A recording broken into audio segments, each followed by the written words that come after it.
Tinubu wants even broke universities to fund him, Farooq Kperogi says.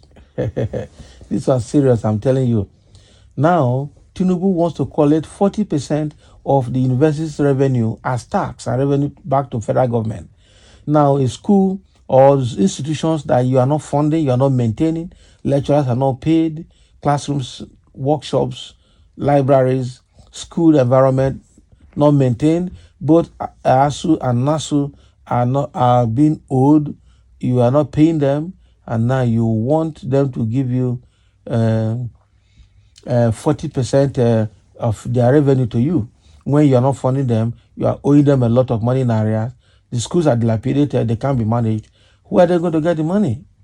You said you were going to give student grants or student loan, whatever, to students, and because of that, almost all the universities increased their school fees.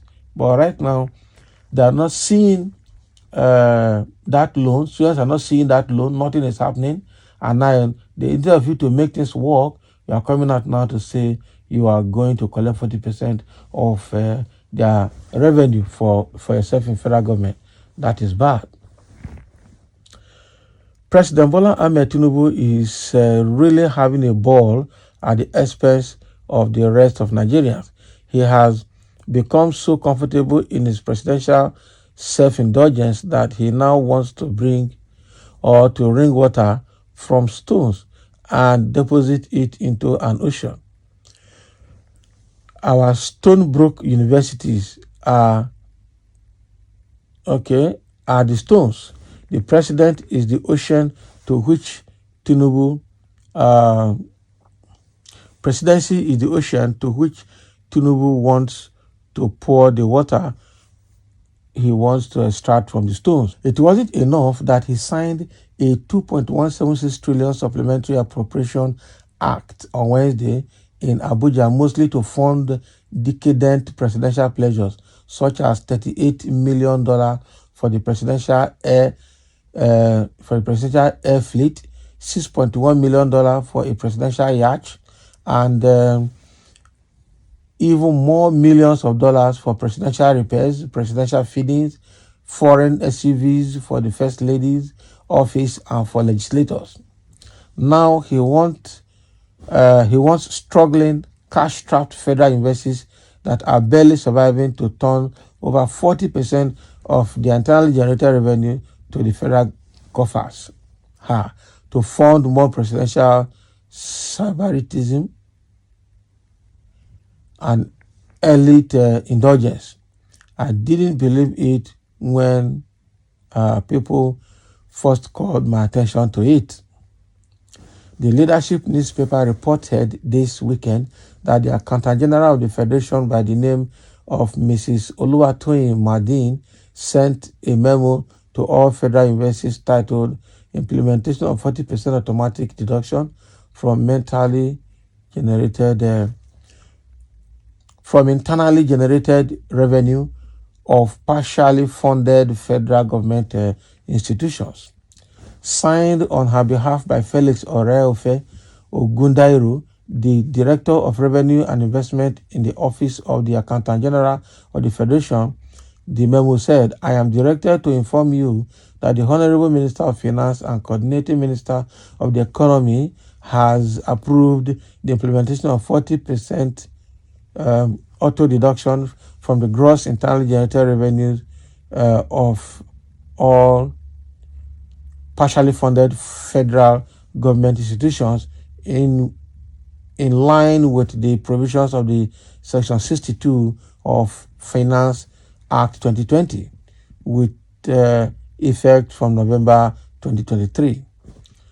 So agencies and parastatals to not more than 50% of their gross IGR and the remittance of 100% of their remaining 50% to the sub-recurrent account, while all statutory revenues lines like tender fees, contractors registration, fee disposal, disposal of fixed assets, rent on quarters, etc., shall be remitted 100% to the sub-recurrent account.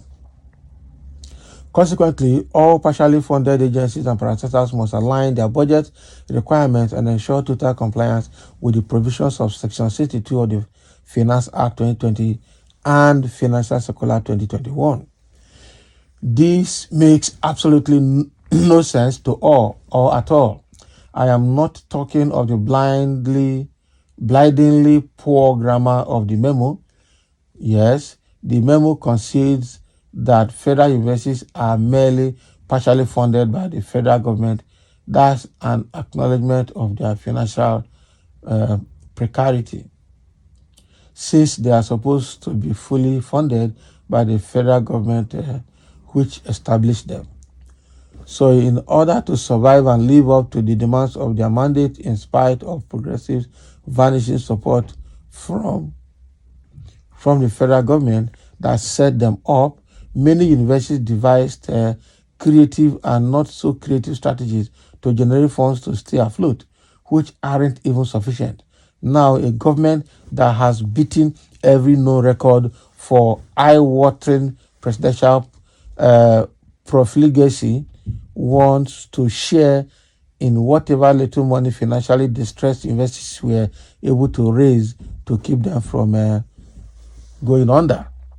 This is a wantonly cruel suffocation of federal investors and that are barely hanging on it. Okay, are barely hanging on. It betrays not just a profound poverty of imagination, but a studied design to snuff out the school evidence of life in our universities.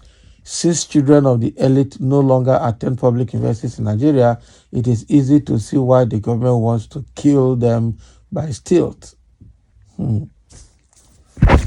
So the way it is, the federal government obviously want to suffocate and destroy these federal government universities or federal government institutions that are just managing to survive. This is a very bad attempt that this government wants to do. Someone say it is a government of propaganda and lies. Tinubu will finally bury Nigeria as his government is going. It is very unimaginable that any reasonable government will collect funds from a non-profit making entity in whatever guise. When I read this news, or when I read this news last week, it jolted me. Am I dreaming? How can this be possible? What kind of country are we? Yet, no one is saying anything. Even ASU kept mute to this. What is happening for goodness? For goodness sake. The universities are highly in need of fund injection, as many infrastructures are in dilapidated state. Yet, government is collecting almost half of the meager IGR. What a country. It's actually a very bad situation, I must tell you. It's so shocking to hear this. You want people to say what exactly?